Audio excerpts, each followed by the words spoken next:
Hey everybody, we're back for another couple matches with 5-color Zoo, Bloodbraid Elf style. The particular list we're playing, now that I've looked it up, is by Ballesta93. Went 5-3 in this last Modern Challenge on 24th. So first couple rounds we played against Ameria, Value, and then we played against Storm. Admittedly, our Storm opponent did not have the best of draws. So is this a hand we can keep? So 3, 7, 12 possibly? Yeah, we'll keep this hand.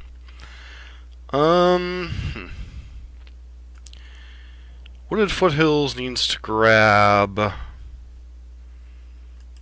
mean, I guess we can only get 4 types right now.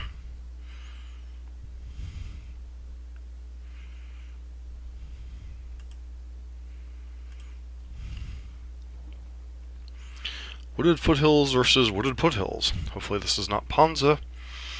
I guess we're really not hoping to play against Burn either. Guess we shall see. Ponza has definitely been on the uptick, as I was kind of saying earlier. Yeah, this looks like it might be Ponza. Or I guess it could conceivably be Titan Shift, possibly.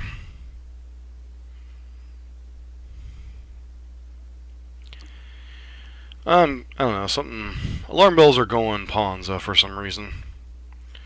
So fetch... Bolt...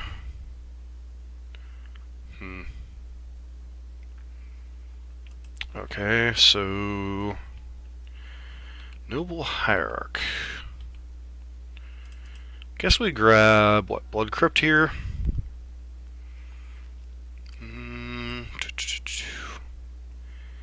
Yeah, we can't get all 5 colors right now, so just go ahead and bolt the Noble. Breeding Pool's not terrible here. Why did I just play Sacred Foundry? How many punts can I make in these matches? Jeez. I meant to play Tarmogoose, and instead I'm just holding up Boros Charm.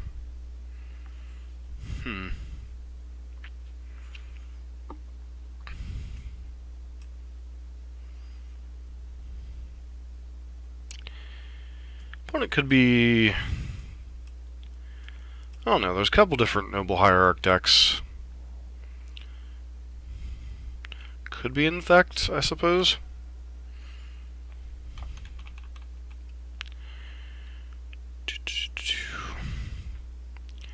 Feels like Infect. Just the way they're playing. Should have a Tarmogoyf in play right now. No, not Infect.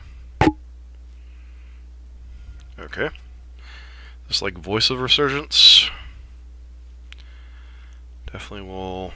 Okay. Looks like we might be actually playing a pseudo mirror match. Curious decisions on our opponent's part, though.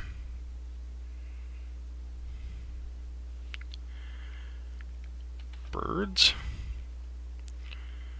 What kind of deck is playing Birds of Paradise, Noble Hierarch, and Wild Nacatl? Feels a little...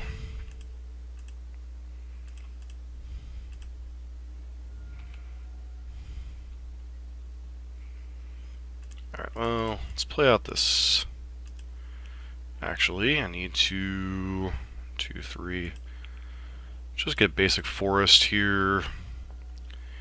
Play out the Tarmogoose.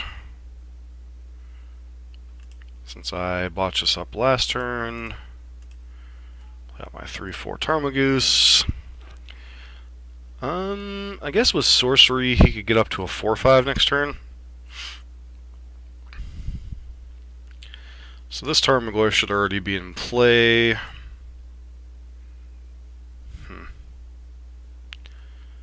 Guess our opponent could have Path or something too.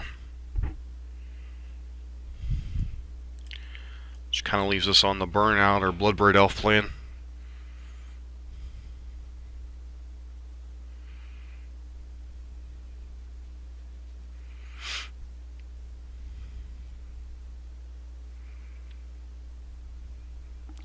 This deck does run out of steam pretty quickly. In terms of, I guess we could get Blood Mooned here. That'd be obnoxious. Because then our Tribal Flames would only deal 2.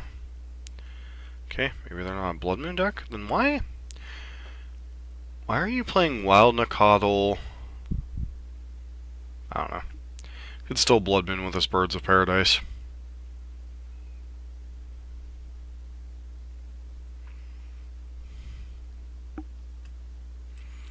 Opponent mentioning about lag.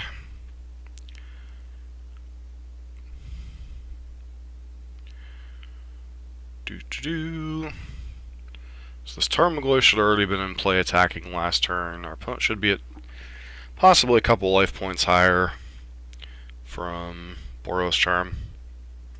Still being in our hand at the moment. 2, 3, so mountain, swamp, plains. Alright, yeah, Voice of Persurgence basically guarantees that all the guys aren't doing nothing.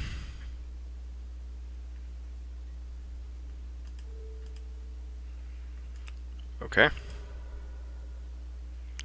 Not really sure why our opponent did that, Lassie. Alright, so shocking, breeding pool here. Tribal Flames, your face. Make our Goyf into a 4/5.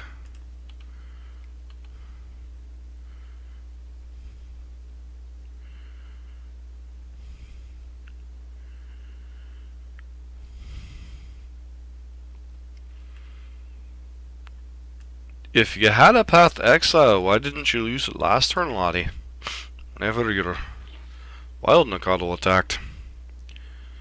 Alright. Seems like a plan.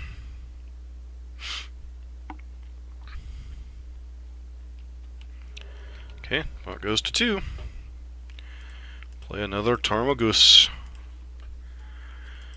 Pass the turn.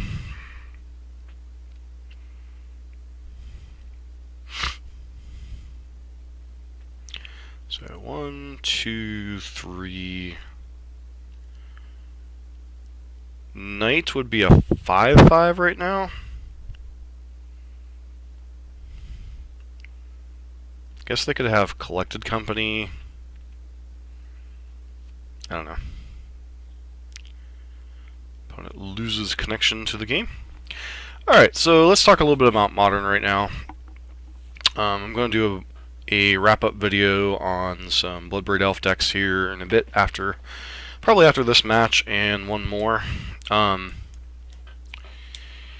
So Bloodbraid Elves in the Invitational qualifier for a local store I played in yesterday had 3 Bloodbraid Elves in the top 8, had a Jund deck, 2 Pawns decks. One of the Pawns decks ended up taking it down in the hands of a sometimes Pro Tour player, Corey Henderson. So Bloodbraid Elf definitely impacting the format.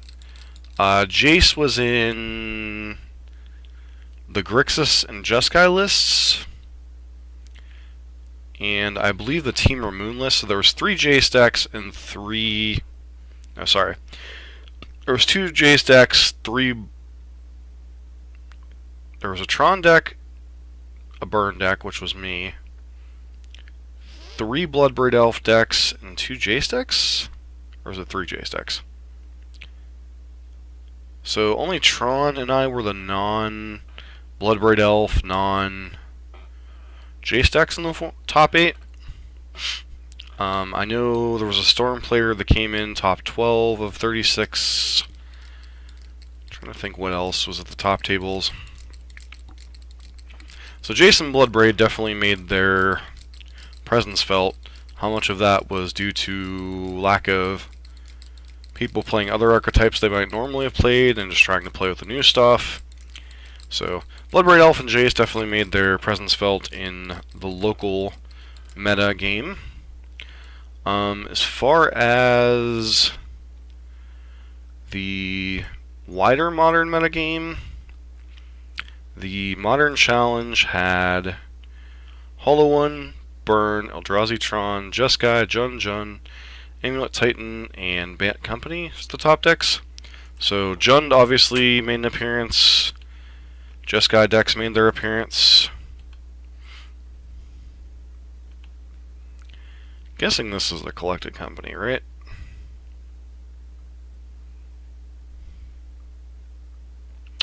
Or our opponent just scoops. Alright, so our opponent's on... I'm guessing they have mountains somewhere in their deck. Beyond that, I don't really know.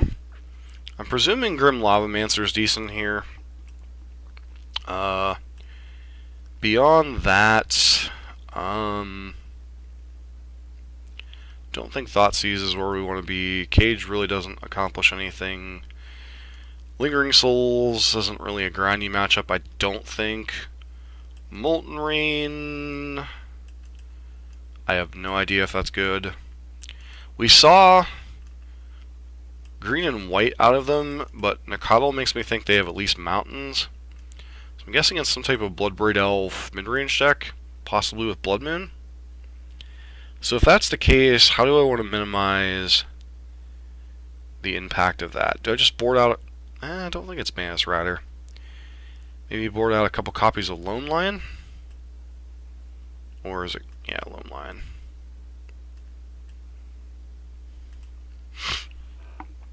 Kind of interchangeable between Lone Lion, Curd Ape, and those two in particular.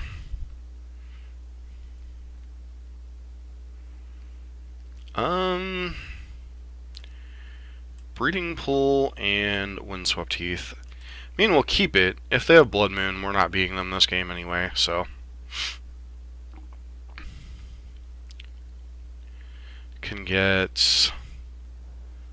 what, Sacred Foundry, Breeding Pool? Have access to all of our colors? Just pass to them. Got quite a bit of burn in our hand. Actually, does that combination work for Lightning Helix in particular? No, well, there's nothing with Breeding Pool that we can get that would allow us to do that, so it's just Sacred Foundry, Breeding Pool for now.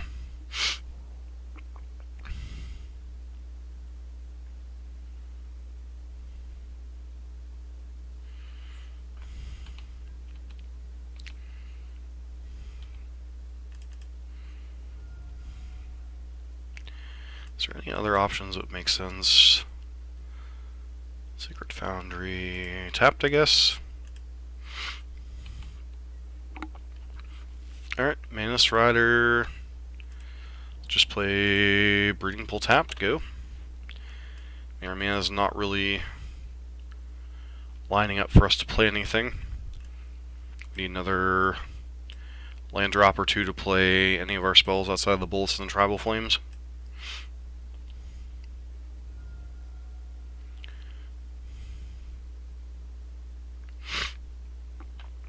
So our opponent definitely is at least Naya. We'll see if they... yep. They don't throw a boulder or anything upstairs. 2, 3, 4, 5, 6, 7. So I think on end step we're just going to throw a bolt upstairs, or if they play Voice here, we might... doesn't Voice just... doesn't Tarmogoyf just die to bolt here?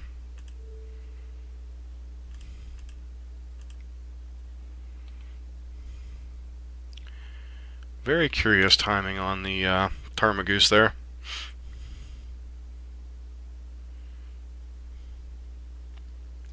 This looks like they're just a Naya aggro deck.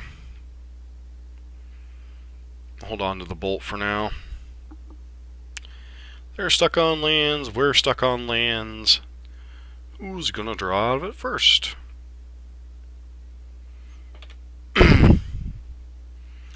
Blood Crypt. Sure. Allows us to start playing white, red, Manus Riders. I guess you got bolts, you got bolts. Gotta get them out of your hand somehow.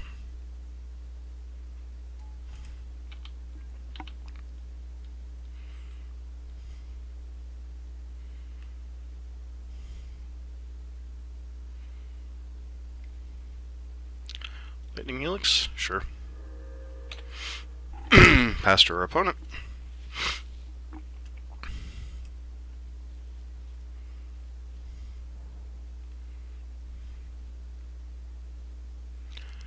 So voice.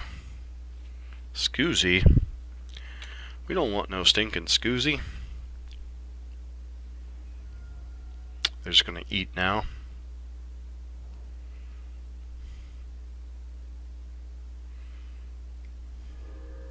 Sure.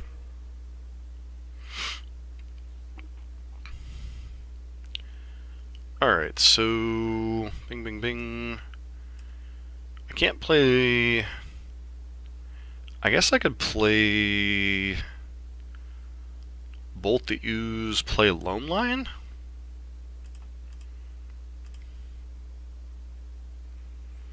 Not the completely most mana efficient turn we've had, but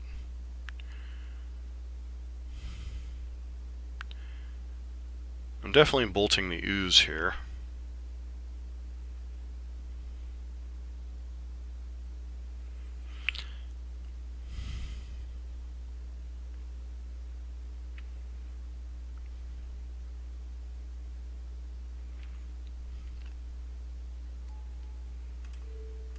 Not the most mana efficient turn we have, but we don't want them to be able to live through Bolt, so.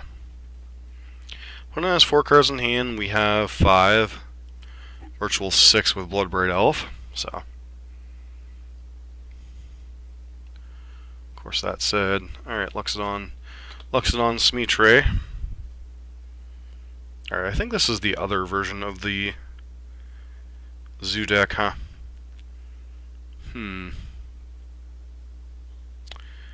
So, Tribal Flames, kill your idiot.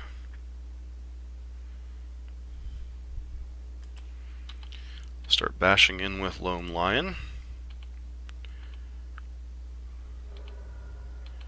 Play out Curd Ape. Pass the turn.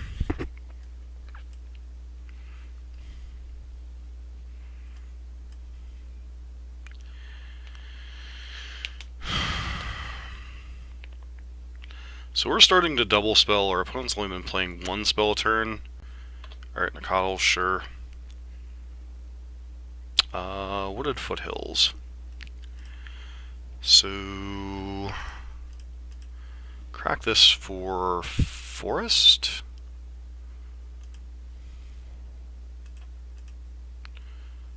Hope we hit something like a removal spell.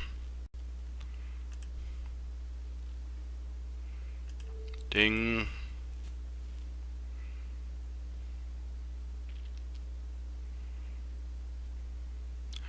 They go into Boros Charm to save their guy. Deflecting Palm. Deflecting Palm targeting what? Chooses Lightning Helix.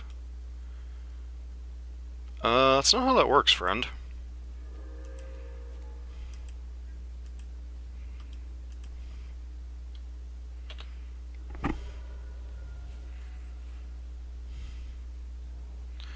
Opponent's probably confused as to what the heck just happened. They have their own Bloodbraid Elf here. Feels like a Bloodbraid Elf!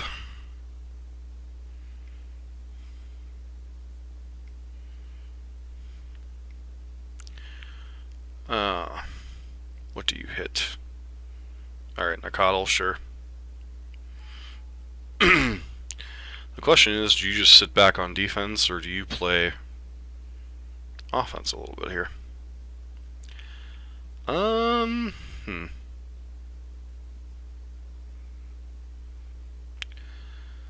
So, do I just play a Mantis Rider? I can't double Helix, so do I just like Mantis Rider, swing the team? Green? Sorry. Red.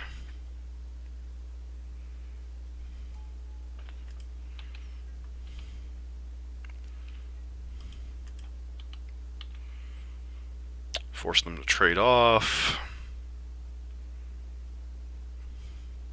Guess technically Nikalo gets to stay on the board here, unfortunately. It's kind of a error on my part. Opponent goes to 6.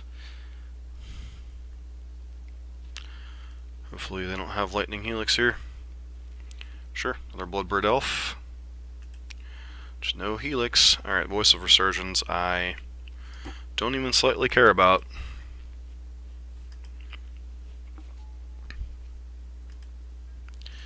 So you are dead, friend. D-E-D dead.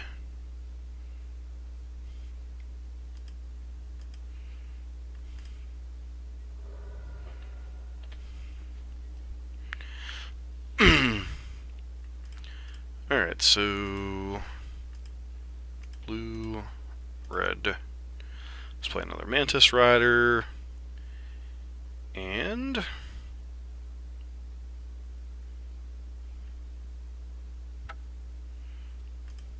alright, so let's take a look at the deck quick. Other than the mana being a little...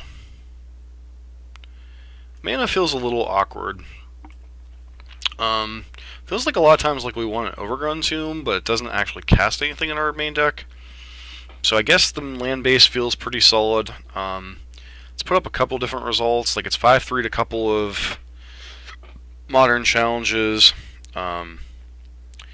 It does alright as long as we hit fetch lands. Some of the off-color duels are a little awkward. Beyond that, I mean, Mantis Rider is the one that really skews the mana base. I saw Holy Shamgar talking about that earlier today. I do think Mantis Rider kind of won us that last game, though, so I can't really sit here and go, Mantis Rider doesn't deserve its place. It's good on offense, good on defense, unless your opponent has Bolt. Beyond that, rest of the deck, I mean, Curd Ape and Loam Lion are pretty interchangeable, other than what you have to fetch to play them. Wild Nikalo is still a pretty good beater. Lightning Bolt, Tribal Flames, Helix, Boros Charm. Boros Charm has a little bit of utility against board wipes. Bloodbraid Elf just kind of puts this deck at a 2-for-1 over the top. There's almost nothing in your main deck that you don't want to hit. Like, you're hitting 2 creatures. You could hit Bloodbraid into Mantis Rider, you could hit Bloodbraid into Tribal Flames. A lot of powerful hits here for an aggro deck. 22 lands feels about right. I mean, we did flood a little bit, but you are going up to 4. You need to be able to reliably cast your 4. We don't have any mana idiots. And then as far as the sideboard, the list we were running was a little bit different than some of the ones that had initially placed. But I honestly think that the 2 Grafdigger's Cages is probably correct. Kind of saved our butts against Storm. Gives you 6 pieces of interaction for graveyard-based combo. Lingering Souls is pretty good in the grindy matchups. Molten Rain, we didn't see any matchups where we wanted to bring it in, so I'm not sure how good that is. And we do tend to need a lot of red, so if you're skewing towards a second, like needing a second source, you probably want to fetch a second red source, especially because a lot of times we fetched Sacred Foundry, which meant we couldn't like cast Helix off of the... We needed to draw another red source to cast Helix. So, if you're going to play this deck, learn how to fetch, learn how to, what lands to get all your colors. I think whoever put this mana base together did a very good job of fixing the mana base to where you're able to cast Mantis Rider. Like, I don't think there are too many situations, not even like consciously doing it, where unless we had basic plains or basic forest, as long as we drew 3 lands, that we couldn't cast Mantis Rider. So, whoever put that mana base together, I think did a pretty good job, and you still have a couple basics to be able to play, have some play against Blood Moon at least. So, Couple short videos on this deck. Wasn't able to play it in a league. We'll probably play it in a league at some other time because it definitely appears to be a lot of fun. I mean, we beat a Zoomir match. We beat Storm, and then we beat the Ameria white mid-range deck, for lack of a better term. Probably goes all the way up to Sun Titan. They had Lone Missionary, which is a little bit challenging, but this deck kind of powered through that quite nicely. Had Blade Splicer, had Restoration Angel, Flicker Wisp, so I can only presume they went all the way up to Sun Titan, especially with Pilgrim's Eye in the deck. So, a lot of fun there. It was nice to power through a pseudo life gain control deck. It was nice to play against an aggro mirror deck. This deck felt pretty good in that matchup, and then against Storm, you know, fast clock and a little bit of disruption, usually enough to get there. You know, if you usually kill their first mana guy, or, you know, have a piece like one Thoughtseize or Grafdigger's Cage, often that's probably enough to get you there against those decks. So, deck's pretty sweet. We'll definitely be playing it some more, and I'll be back here in a bit with some going over of the various Bloodbraid Elves decks that have been doing well in Modern.